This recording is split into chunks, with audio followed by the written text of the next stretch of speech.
focus naman. Start tayo sa pinaka-ano ng hand. Sige, I hope you could share the live, guys, para marami namang maka-avail ng ating free lecture today.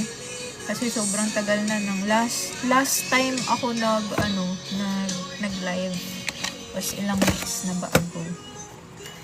Sige, wait lang po. Hello, ma'am. Special procedures, call. Sige, isa-isayin lang natin. Upper extremities muna tayo.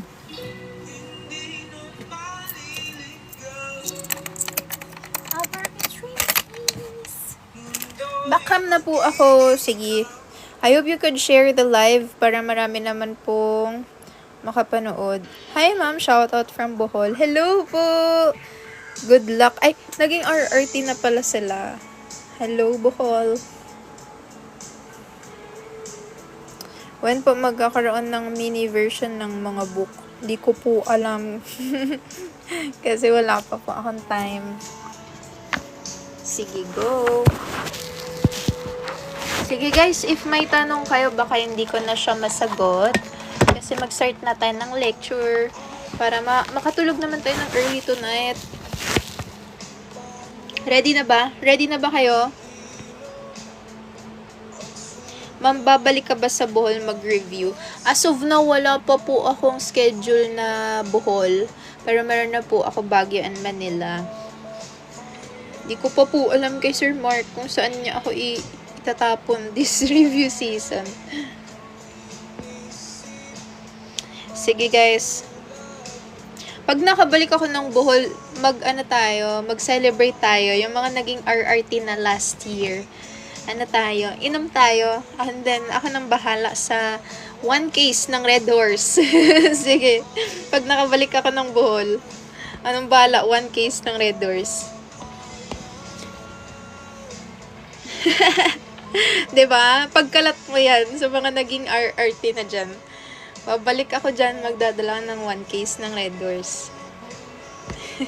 Sige, start na tayo ng review natin. Okay, so today, we're going to discuss your upper extremities. Okay, so ang ating upper extremities, it consists of your hand, your forearm. Ito yung hand natin. Our forearm, our arm, and our shoulder girdle. Okay, and our hand has 27 bones.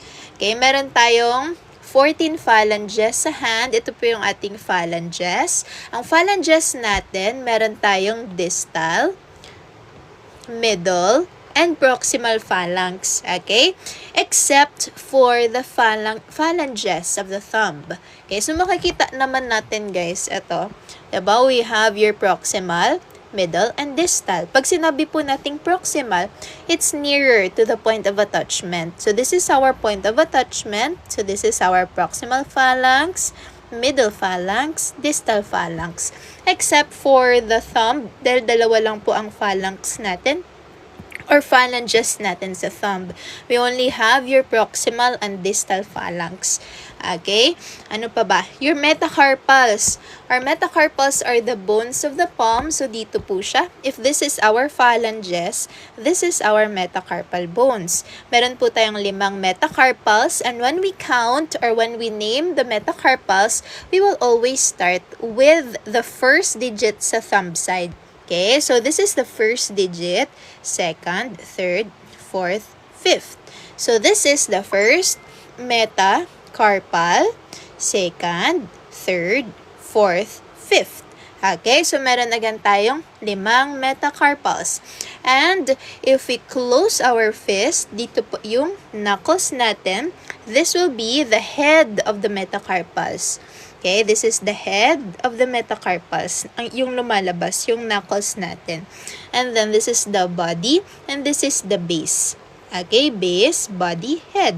Base, body, head. And we also have 8 carpal bones or the bones of the wrist. Okay, meron po tayong 8 carpal bones here. And when we name the carpal bones, we will still start from the thumb side. Okay? Starting from the thumb side, meron tayong dalawang rows ng carpal bones. We have the proximal row and the distal row. Again, when we say proximal, it is nearer to the point of attachment. We have proximal row, distal row. Again, we will start naming the carpals sa thumb side. Okay? So, ang ating carpal bones, meron tayong 8.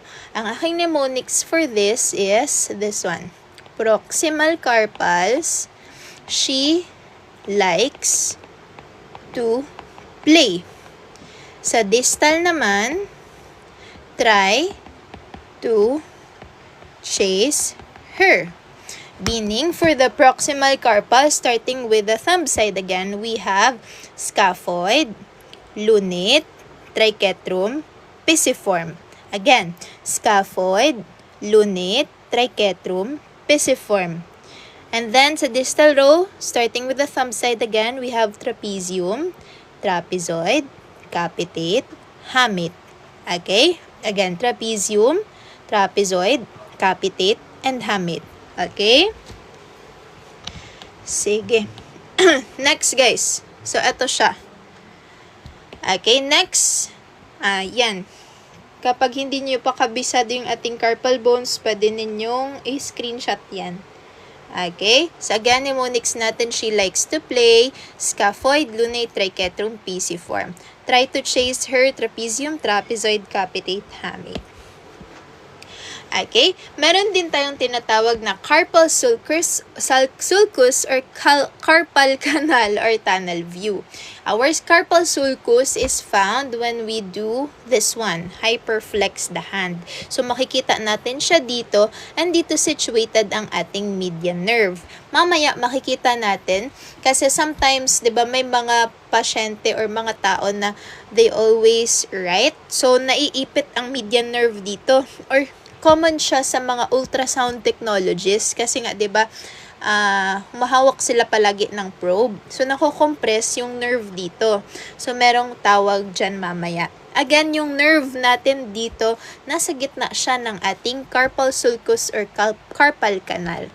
Okay, ang nagbubuo sa ating carpal sulcus or carpal canal are the bones of the carpals. Okay, ano-anong mga bones ito? We have your trapezium, trapezoid, capitate, and hamate, and pisiform. And then, your flexor retinaculum. So, nandito sa gitna yung ating median nerve. Okay? Again, sometimes naiipit ang ating median nerve. It may cause pain. Okay? Kaya meron tayong mga views specifically for the carpal sulcus or carpal canal. Okay? Next, isa-isayin natin yung ating carpal bones. Starting with the scaphoid. Our scaphoid is a boat-shaped bone and it is the largest bone in the proximal row.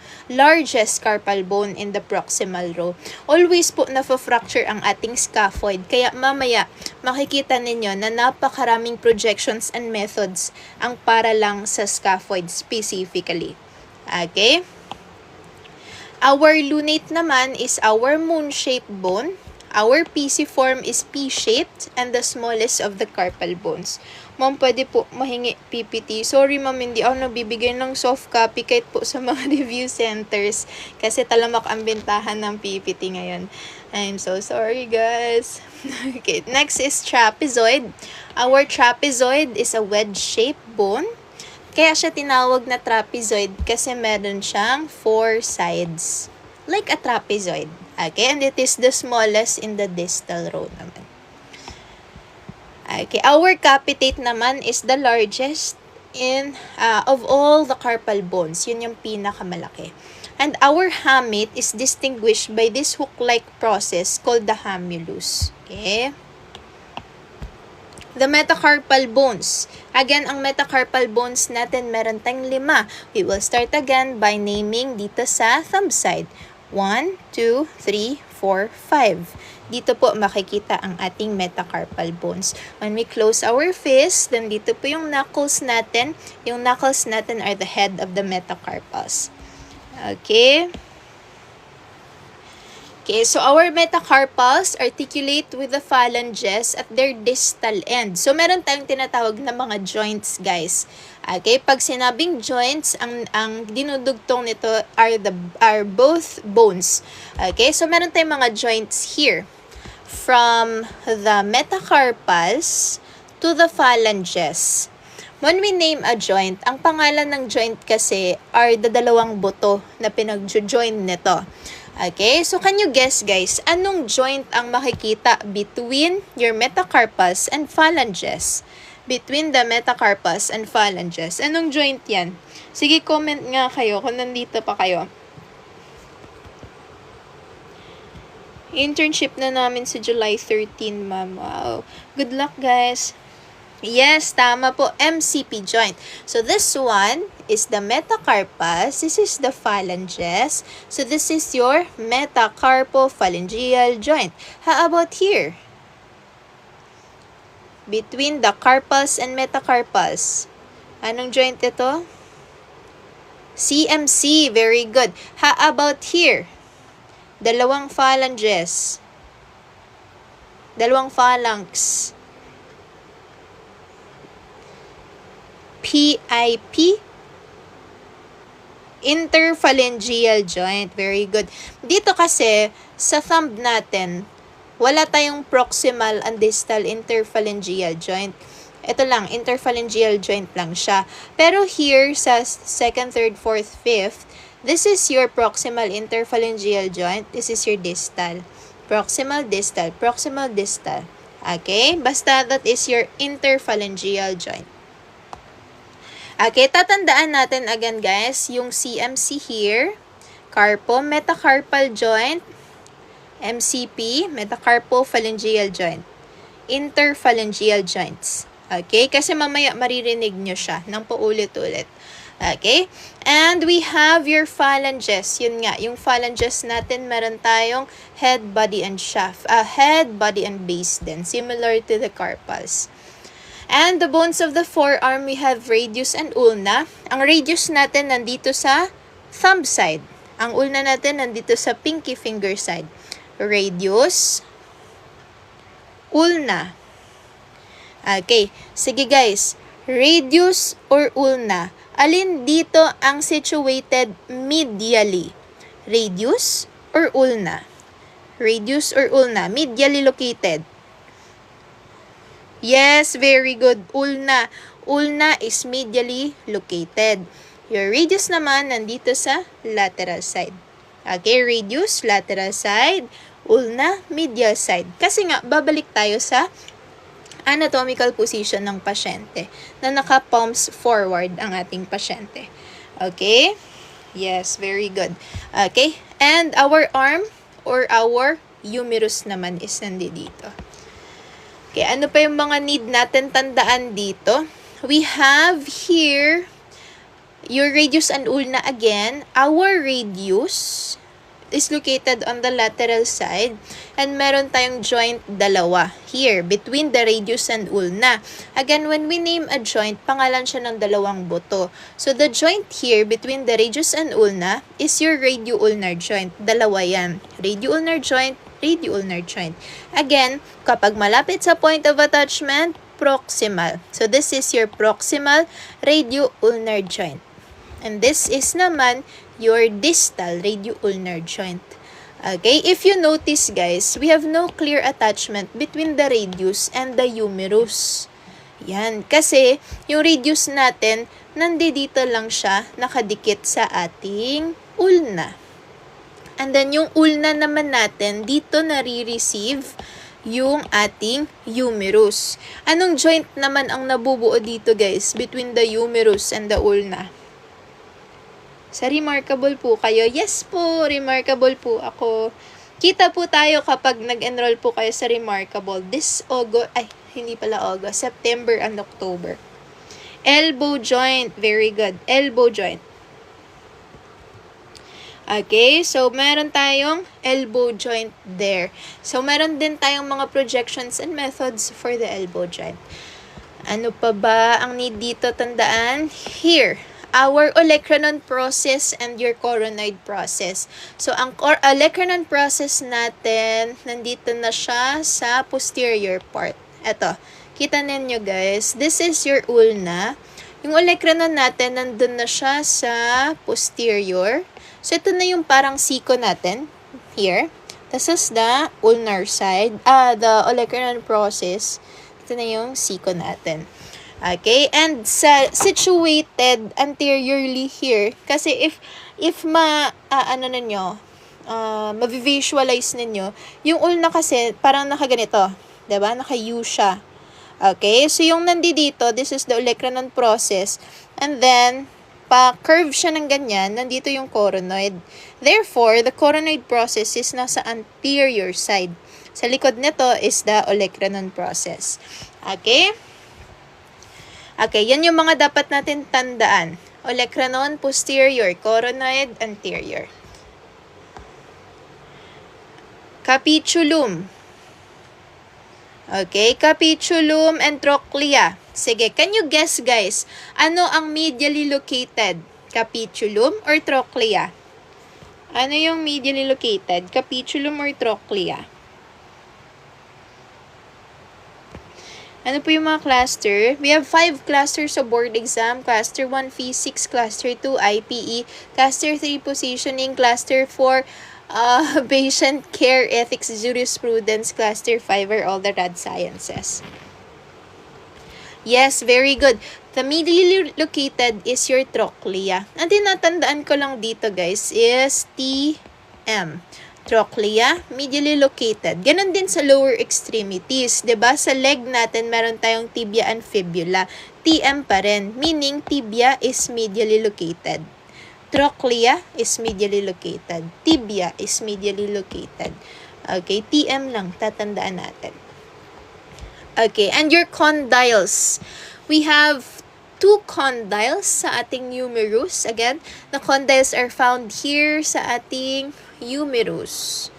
Okay, we have your lateral epicondyle. Lateral epicondyle and medial epicondyle. Tatandaan din natin siya kasi mamaya yan yung ating evaluation criteria para sa pagtingin ng lateral ng elbow. Okay? Ano pa? Next is your shoulder. Sa bones of the shoulder, meron tayong humerus. Again, this is the humerus. And then sa humeral head natin, we have 2 tubercles. We have the greater and the lesser. Sa gitna ng greater and lesser tubercle, merong groove or depression. Okay, kung titingnan, nasa lateral ang greater, and dito sa gitna yung lesser. And then merong depression dyan. Ang tawag dyan is your intertubercular groove. Okay, intertubercular groove. Ano naman po ang joint between your humerus and your scapula here? Anong joint naman yan, guys? Yes, very good. We have your glenohumeral joint, shoulder joint. Ano pang ibang tawag sa glenohumeral joint? Aside from glenohumeral joint. Ano pa ang tawag? Yes, very good. Scapulohumeral joint. Okay? Glenohumeral joint or scapulohumeral joint. Okay. Next, ano pa ba? We have your scapula here. This is the body of the scapula. And sa likod ng ating scapula, posteriorly located, we have the spine of the scapula here. Tandaan natin na yung spine ng scapula ay nasa posterior side. Kasi mamaya, kapag umabot or bukas, hindi na tayo makakaabot ng shoulder. Kapag naabot na natin yung shoulder, meron kasi tayong projection for the scapular spine alone. Okay? Okay, next. Ano pa?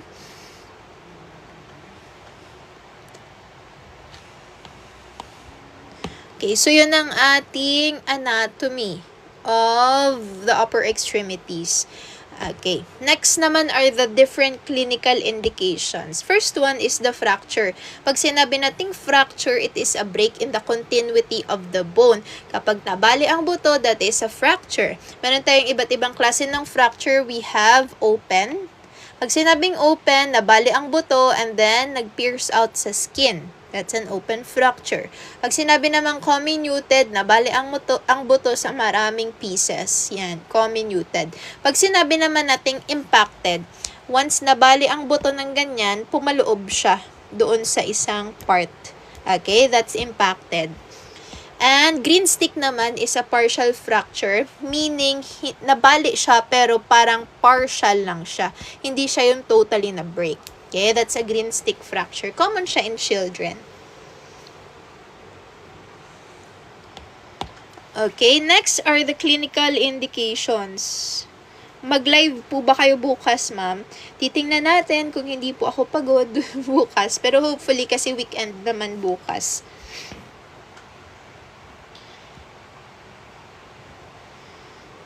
Okay, sige guys. Clinical indication. First one is your carpal tunnel syndrome. 'Di ba kanina na-discuss natin na meron tayong carpal tunnel if we do this one, hyperflex the hand, 'di ba? Na-discuss natin yung carpal tunnel. Sa loob ng carpal tunnel, meron tayong nerve. Ano nga ulit ang tawag sa nerve na yun, guys? Ano ang tawag sa nerve? Ano ang tawag sa nerve? Median nerve. Very good. If the median nerve is compressed, naipit siya or na-trauma siya, painful yon. Okay? So, when a median nerve is compressed, ang tawag natin doon is carpal tunnel syndrome. Okay? Compression of the median nerve. Joint effusion naman refers to an accumulated fluid in the joint cavity. So, kapag merong fluid sa ating joint cavity, that's a joint effusion. Suggestive, kapag merong fluid sa joint cavity, it could suggest a fracture, a dislocation, a soft tissue damage, or an inflammation. Okay? Yun ang mga dahilan kung bakit nagkatubig sa ating joint or your joint effusion. Next is Skier's thumb. Skier's thumb naman refers to a sprain or tear of the ulnar collateral ligament of the thumb. So, meron tayong dalawang collateral ligaments here sa ating thumb. We have your ulnar collateral and radial collateral ligament. Okay, so kapag na-tear or napunit ang ating ulnar collateral ligament here, that is a Skier's thumb. So, bakit nangyayari ang Skier's thumb? Diba, sometimes, kapag natumba tayo, na-fall tayo, the first action is, ilapat ang kamay, diba? Outstretch hand, ganyan. Na-outstretch ang hand natin, kaya napupunit ang ating ulnar collateral ligament. Okay? Meron tayong mamaya, specific projection for the Skier's thumb. Okay, next is gout. Gout naman is a hereditary form of arthritis where uric acid is deposited in joints. Okay, so yan yung gout. Common naman siya sa mga matatanda na. Okay, so hereditary siya. Osteoarthritis versus degenerative joint disease. Okay? Kanina, sa joint effusion, merong tubig sa joint capsule. Ngayon naman sa osteoarthritis, ang nangyayari, nagde-deteriorate yung ating cartilage here. So, if this is the joint, nagdeteriorate siya, meaning wala na tayong fusion here sa ating joint. Therefore, nagkakaskasan na ang buto natin. Wala nang parang fusion to support both bones. So, that's why it's very painful kapag merong arthritis. Okay? Osteoarthritis versus rheumatoid arthritis. Sa osteoarthritis, nawala ang ating joint capsule here. Therefore, yung both ends ng bone rubs together. That's osteoarthritis. While for the rheumatoid arthritis naman, na-inflame ang ating joint capsule. Yan. Nag-inflame siya. That's a difference between the two. Okay, dislocation, as we all know, kapag na-displace ang buto sa joint. That's a dislocation. Partial dislocation is termed subluxation. Sprain naman. Your sprain, sometimes kaya nga tayo nagre-request ng X-ray procedure to differentiate sprain versus fracture. Kasi yung sprain kasi, it's very painful as well. Okay? Para siyang, ang sakit niya ay parang nabalian ka rin ng buto. Okay? So to distinguish a sprain from fracture, kaya tayo nag-X-ray. Okay? Yan. Symptoms are similar to those of fractures. Okay, masakit lang siya pero wala namang nabaling buto. Yun yung sprain.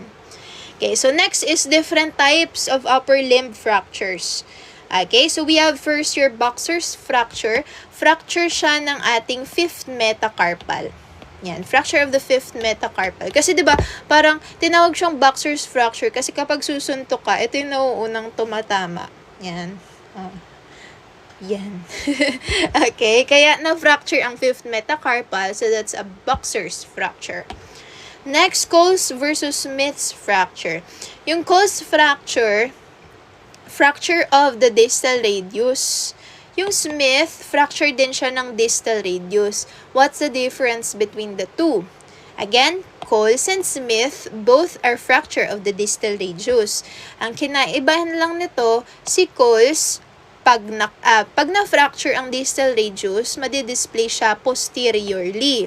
Si Smith's naman, anteriorly. Ang tinatandaan ko lang dito is sa CP. Meaning, Smith's anterior, Coles posterior. Okay? Bibilisan ko lang guys ha. Hindi na tayo mag-i-in-depth pa dito. Ano naman ba? Parang ang bilis ko kasi. Pero para makapasok pa tayo sa mga projections. Okay, next is your Barton's fracture. Barton's fracture naman is a fracture and dislocation of the posterior lip naman ng radius. Barton's. Your Bennett's type fracture, fracture of the base of the first metacarpal. Yan, that's a Bennett's type. Rolando, first metacarpal pa rin siya, pero comminuted. Okay, so the difference between the two, si Bennett's at si Rolando, both are fracture of the first metacarpal. Si Bennett's, iisang fracture lang. Si Rolando kapag comminuted ng first metacarpal. Okay, so again, that's a difference between the two. Next is Galeazzi. Galeazzi fracture naman, fracture of the radial shaft and dislocation of the distal radioulnar joint. Monteggia, parang kabaliktaran siya ng Galeazzi. Fracture naman siya ng ulnar shaft and dislocation of the radial head. So, ito siya. To understand or to memorize, just remember, Muger. Okay? Meaning ng Muger, Monteggia, ang na-fracture is ulna. Galeazzi, ang na-fracture is your radius. Kapag ang ulna ang na-fracture, yung radius yung dislocated. Kapag yung radius yung na-fracture, dito naman tayo dislocated. Okay? Okay, Schoeffer fracture or Hutchinson's fracture is your fracture of the radial styloid process naman. Ang styloid process po natin, makikita natin siya dito, 'di ba? If you look at your hands here, meron nakaumbok dito. That's your styloid process. This is your radial styloid process kasi this is your radial side. And dito din sa kabila, merong styloid process. This is naman your ulnar styloid process. So, radial styloid process, ulnar styloid process. Essex-Lopresti. Your Essex-Lopresti naman is a comminuted fracture of the radial head accompanied by dislocation of your distal radioulnar joint. While your baseball or mallet fracture, posterior base naman siya ng distal phalanx. Tuft or burst fracture, fracture of the distal phalanx. Binilisan ko lang guys para maabot pa natin yung projections. Hanggang wrist tayo ngayon. Wrist ba? Kapag naabot lang yung wrist ha. Kasi parang napapagod na po ako. Okay. Projections of the thumb. Ito lang po yan guys. Projection of the thumb. Okay, first one. Kapag, di ba yung thumb natin ganito?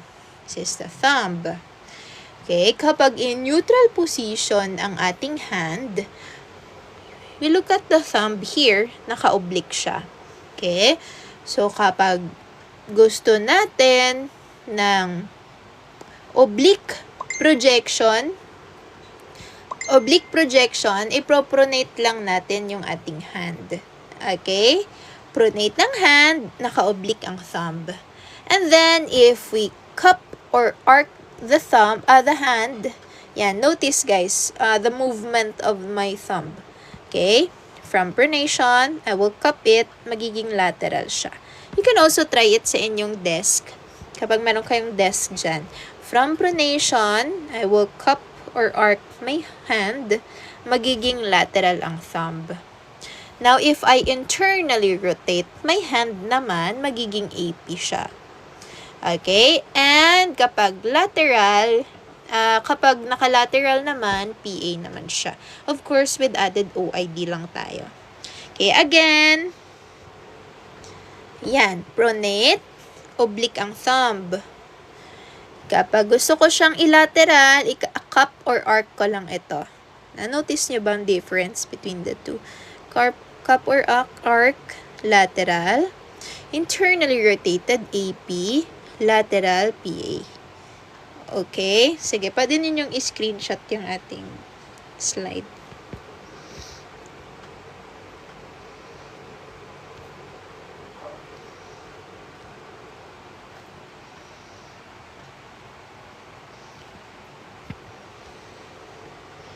What iPad? iPad 9 Gen pa po ito, ma'am. Meron pa siyang home button here. iPad 9 Gen. Skip ko na po ito. Okay. Next are our CMC joints. Okay, so lahat ng to, this is for the CMC. Again, our CMC joint is found here. Carpo, metacarpus. Carpus, metacarpus, CMC joint. So, ang titingnan natin for these projections and methods is your first CMC. So, this is our first digit. This is our first metacarpal. Dito yung CMC natin. So, ito yung titingnan natin. Okay? Meron tayong tatlo for the CMC. First three.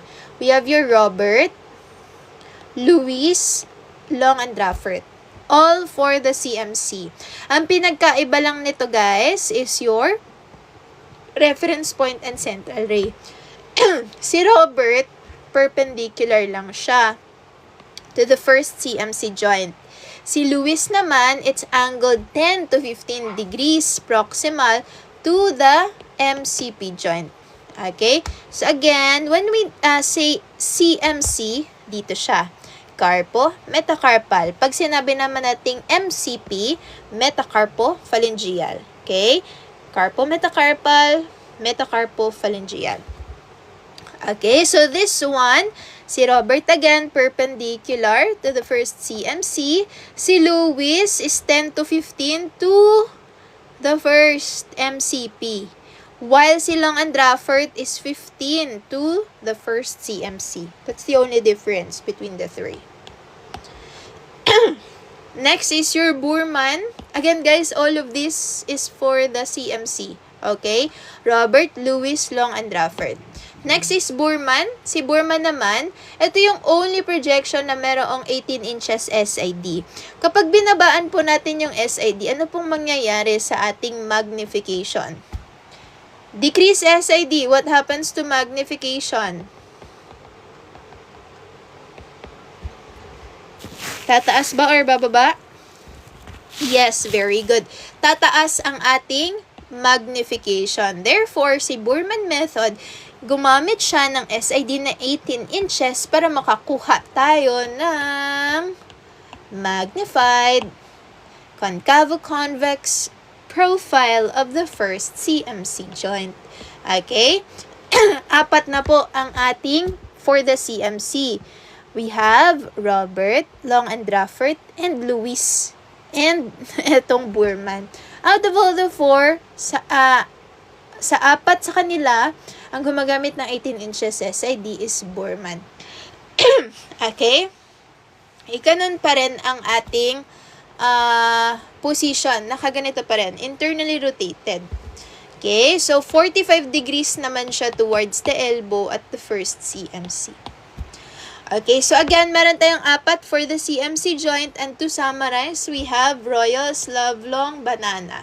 We have Robert, Lewis, Long and Raffert, and Boorman. Okay. Sige guys, question and answer for the CMC joint. Alin sa kanila ang merong perpendicular central ray? Perpendicular central ray? Robert, very good. Lahat ng to again for the CMC joint, okay? Alin naman sa kanila ang merong 15 degrees proximal to the MCP joint? Lewis ba, Long and Raffert, or Boorman? 15 degrees to the MCP. Kasi, ang difference lang na to, ng dalawang to, either MCP or CMC siya tatama. Okay, balik tayo sa slides. Pag sinabing Lewis, papasok siya sa MCP. Si Long and Raffert, 15 degrees pa rin siya, pero papasok siya sa CMC. Okay, therefore, kapag sinabing 10 to 15 degrees proximally to the first MCP, that is Lewis. To the first CMC naman is Long and Raffert. Okay? Lewis, MCP. Long and Raffert, CMC. Ilang inches again ang SID ni Boorman? Ilang inches ang SID ni Boorman?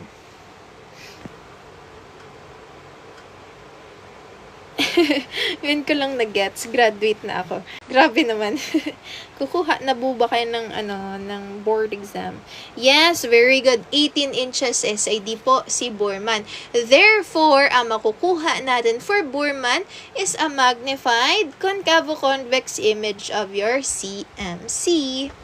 Okay, so yun ang ating CMC. Again, we will just remember Royals, Love, Long, Banana. For the CMC, we have Robert, Lewis, Long and Raffert, and Boorman. Okay, lahat ng yun for the CMC joint. Okay, next is our folio method. Kanina, na-discuss natin yung skier's thumb. Ano nga ulit yung natitear sa ating skier's thumb? Ano ulit yung natitear sa skier's thumb?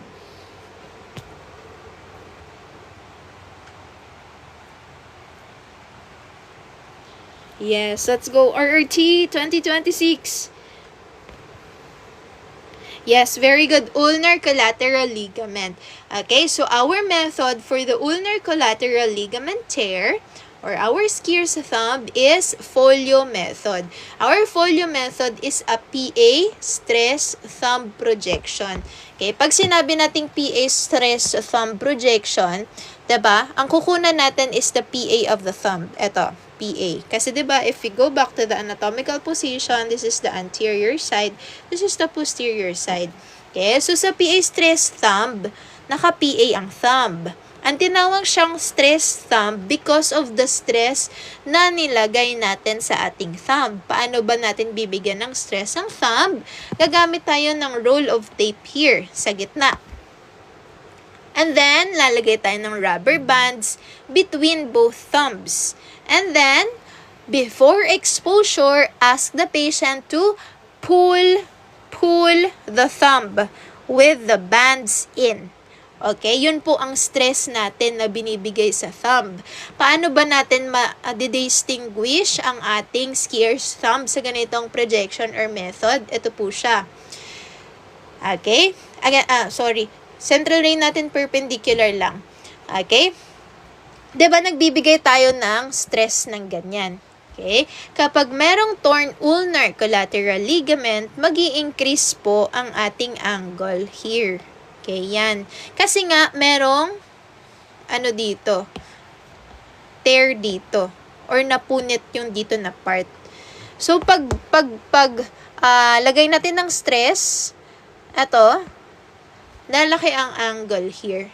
Ito yung gawain ng ating doktor. Mine-measure nila yung angle. Okay? Kapag pasok naman siya sa ating angle lang, 11 degrees, so yun. Negative for ulnar collateral ligament. If nag-increase ang angle, at least 20 degrees, positive for ulnar collateral ligament there. Okay?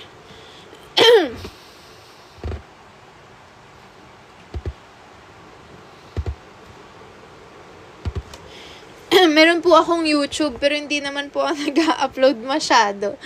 Pasensya na po kayo. Pero yung na-upload ko sa YouTube, guys, is yung mga clips pa rin ng live natin dito. If you want, ito po yung YouTube ko, pero parang hindi na po ako nakakapag-update. Pasensya na po kayo. Ganun pa rin yung aking account sa YouTube.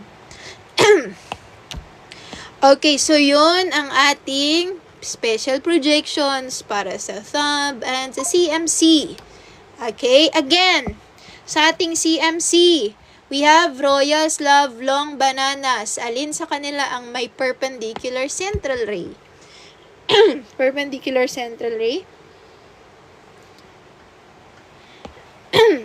Robert, very good. Parang napapagod na ako, guys. Parang hanggang hand lang tayo today. Bukas naman yung iba.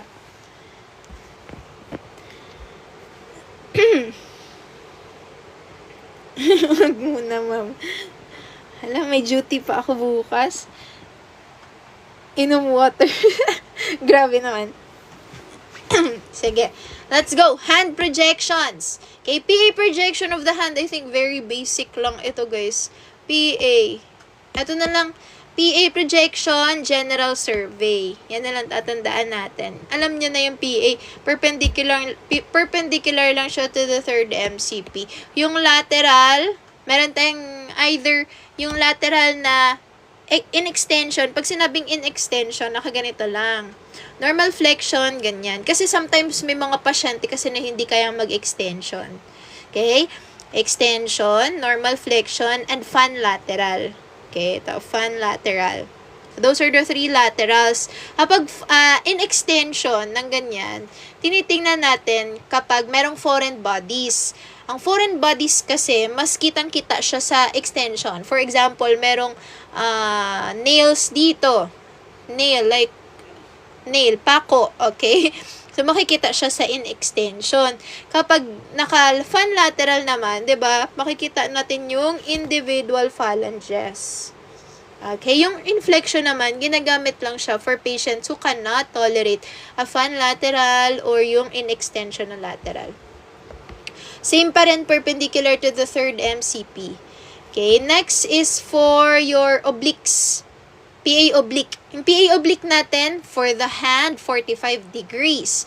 Ginagamit siya for fractures. Yan. Fractures of the metacarpal. Ito pala yung lateral. Okay, yan. Fracture displacement and localizing foreign body si lateral. Again, sa PA, general survey. Sa oblique, fractures and dislocation of the metacarpals. Sa lateral, localizing foreign bodies and fracture displacement. Okay? Yun lang, tatandaan natin.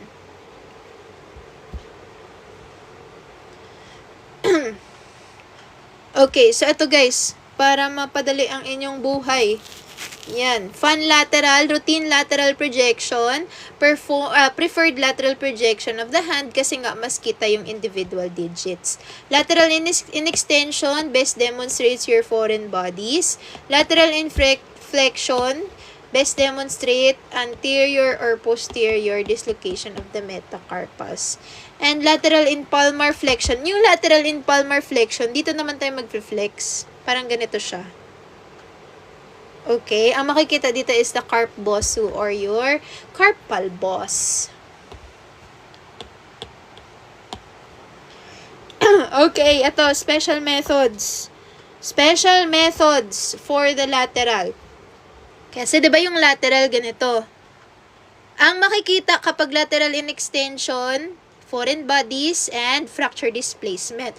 Kung pagka-fracture na displace ba anteriorly or posteriorly, yun na makikita sa lateral. Now, kung gustong makita yung fracture lang here, dito sa fifth metacarpal, go for Lewis method. Si Lewis, from lateral, roll posteriorly 5 degrees. Okay, from lateral, pag sinabing roll posteriorly 5 degrees, ganyan lang, konti, palikod. Kasi this is the anterior part of the hand, this is the posterior part of the hand. So, from lateral, roll 5 degrees posteriorly. Kasi, if we roll posteriorly 5 degrees, makukuha natin yung superimposition ng second to fourth dito sa fifth. Diba? Na-notice nyo ba? Lateral, naka-superimpose lahat to. But if we roll posteriorly, makukuha natin yung superimposition ng second to fourth, makukuha natin yung fifth dito. That's why Lewis is good for the fracture of the fifth metacarpal. Again, Lewis method, from lateral, roll posteriorly 5 degrees, makikita natin fracture of the fifth metacarpal.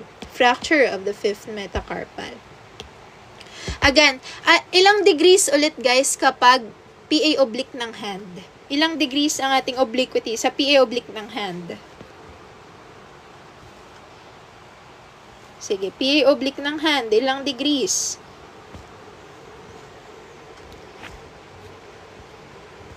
(45 degrees. Very good. That's 45 degrees. Okay, next, AP oblique naman. Norgard method or ball catcher's method. So, from AP ng ganyan, oblique 45 pa rin. Okay, oblique 45. Like, we are catching a ball. Okay, so si Norgard is good for the rheumatoid arthritis. AP oblique. Okay, so in summary, we have your PA. Okay, PA general survey. PA oblique, hand obliquity 45 degrees, again good for fractures.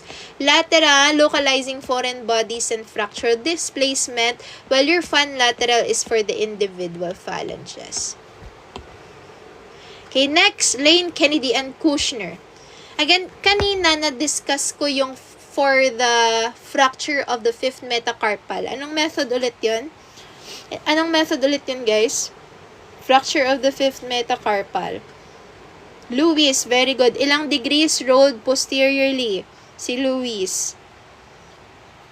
Lateral siya. From lateral, ilang degrees? 5 degrees. Very good. 5 degrees posteriorly. Ngayon naman, si Lane, Kennedy, and Kushner is a reverse oblique. Diba kanina sa ating PA oblique, from PA oblique 45 degrees. Ganyan. Diba? Lateral oblique. Ganyan. Si Lane, Kennedy, and Kushner, sabi naman niya, from PA, rotate mo daw medially. Yan. Pakabila siya. Papunta siya dito sa thumb side. So, reverse oblique siya. Still 45. Okay? Diba kanina sa PA oblique, ano nga ulit yung makikita kapag PA oblique? Ano ulit ang makikita kapag PA oblique?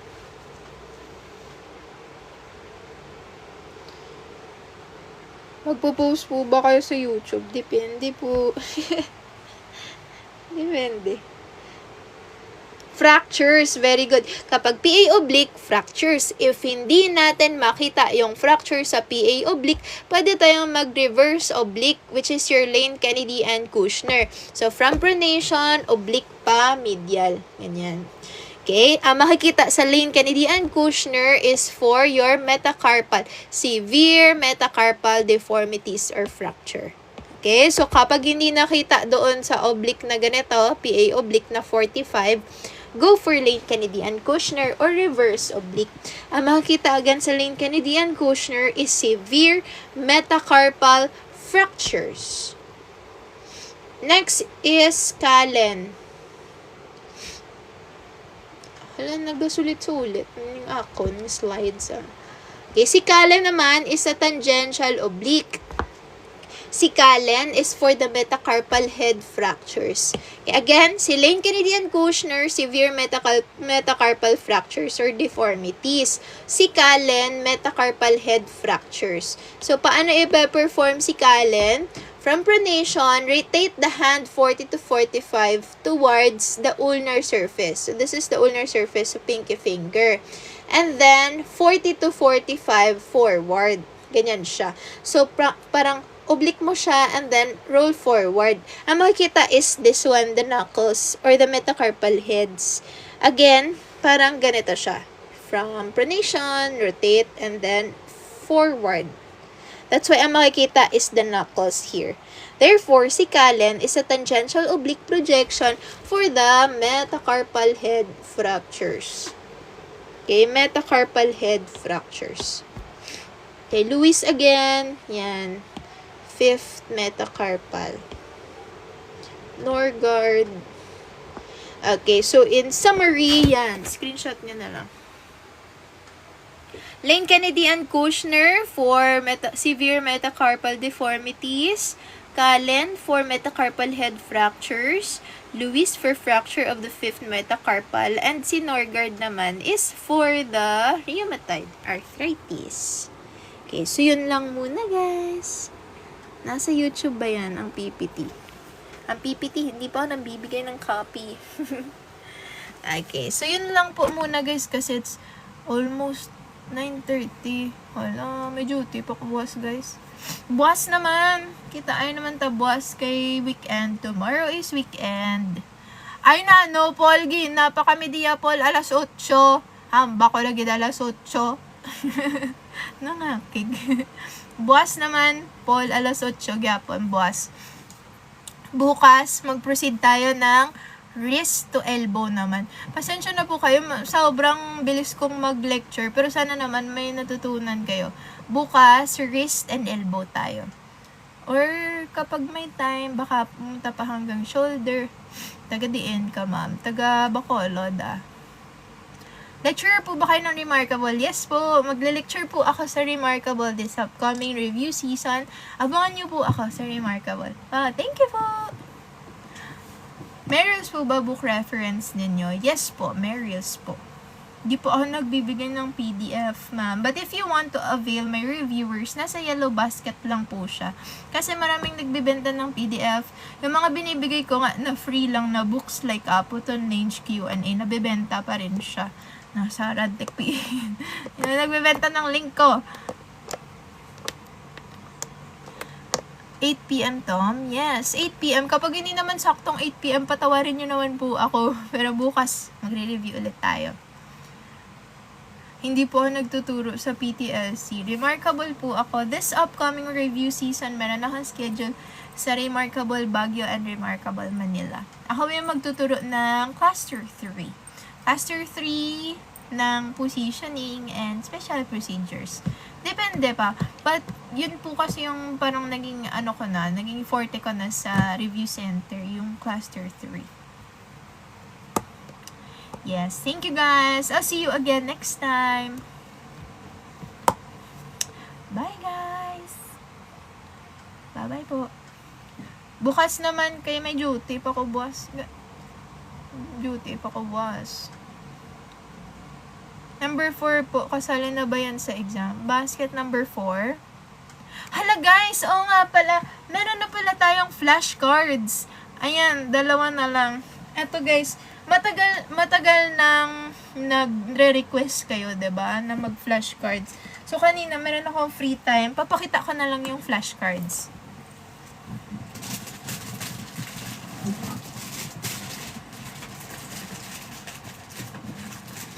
Ito lang na kaya ng aking powers na i-restock. So, bilhin nyo na.